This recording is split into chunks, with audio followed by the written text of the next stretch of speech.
আমি যখন ওযু করব, ওযু করার পরে আমার যখন ওযু করা হয়ে যাবে, তো বলা হয়েছে ওযু করার পরে একটি দোয়া আছে, সেই দোয়াটি পড়া, সেই দোয়াটি পাঠ করা।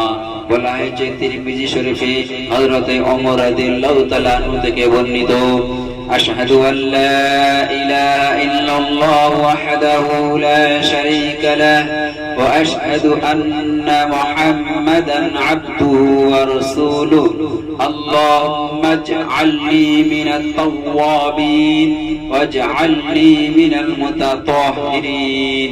এই দোয়াটি ওযু করার পরে পাঠ করা। আমি সাক্ষ্য দিচ্ছি যে আল্লাহ ছাড়া কোনো উপাস্য নেই, তিনি একক, তার কোনো অংশীদার নেই। আমি আরো সাক্ষ্য দিচ্ছি যে হযরত মুহাম্মদ সাল্লাল্লাহু আলাইহি ওয়াসাল্লাম তার বান্দা ও রাসূল।